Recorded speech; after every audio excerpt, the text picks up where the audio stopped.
الرسول الأكرم نبياتنا صلى الله عليه وسلم ባህሪያቸው ይህ ነበር የሚገርማቸው كان يقول የሚያስቀይማቸው ደስ የማይላቸው በላ ችግር ሲመጣባቸው الحمد لله على كل حال ለሁሉም አላህ ምስጋና ይድረሰው ይላል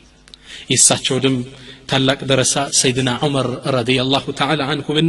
من ይላሉ سيدنا عمر يروى عن عمر الفاروق رضي الله عنه أنه كان يكثر من حمد الله على البلاء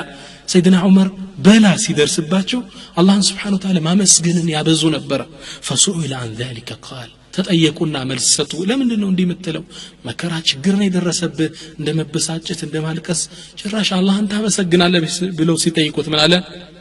ما أصبت ببلاء إلا كان لله علي فيه 4 نعم ምንም አይነት በላ ችግር አይደርስብኝም አላህ 4 ነገሮች ለኔ ውለታ እንደዋለልኝ ባስብ እንጂ ለዛ ነው ማመሰግነው 4 ያመሰግነዋል ጸጋ ሲመጣልኝ አንድ ጊዜ በላ ሲመጣ 4 ጊዜ ሱብሃንአላህ ለምን ሰይድና ዑመር ማሉ አንደኛ انه لم يكن في ديني አንደኛ የደረሰብኝ ችግር በዲኒ አይደለም በዲኒ ስትፈተን ነው ከባዱ ጉዳይ ቀልብ ሲደርቅ ነው ቁርአን ከፍተ ማልቀስ ያልቻልክ ቀን ነው ፈተና ዑለሞችን የምትሳደብ ቀን ህዝቡን ካፊር ያርክ መሳደብ እዚህ ፈተና ውስጥ የገባህ ጊዜ ነው ትልቁ በላ ማለት በዲኒ አልመጣብኝም አላህ ነው ለዛኑ ነብያችን ሰለላሁ ዐለይሂ ወሰለም ዱዓ ላይ ربنا لا تجعل مصيبتنا في ديننا ጌታችን ፈተናህን በዲናችን ውስጥ አታደርግብን ይላሉ አንደኛ በዲኔ ስላልሆነ መጀመሪያ አላህን አመሰግነዋለሁ አሉ ሁለተኛው انه لم يكن اكبر من ከደረሰብኝ በላይ ባለመሆን مثلا እቺኛይቱ ጣቴ ብትቆረጥ አንዷ ጣቴ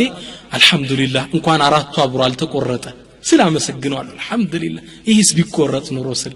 ሶስተኛ ነው አኒ ለም احرم الصبر አላህ ደግሞ እንድታገስ ወፍቆኛል ገጥሞኛል አሉ واخيرا አራተኛው አሉ وان الله وعدني باجر جزيل الله سبحانه وتعالى ከባድ ምንዳ እንደሚመነዳኝ ቃል ገብቶልኛል ሶስት ምንዳ اولئك عليهم صلوات من ربهم ورحمه واولئك هم المهتدون በላ ሲደርስባቸው ጭራሽ አመስጋኝ ባሪያ ይሆናሉ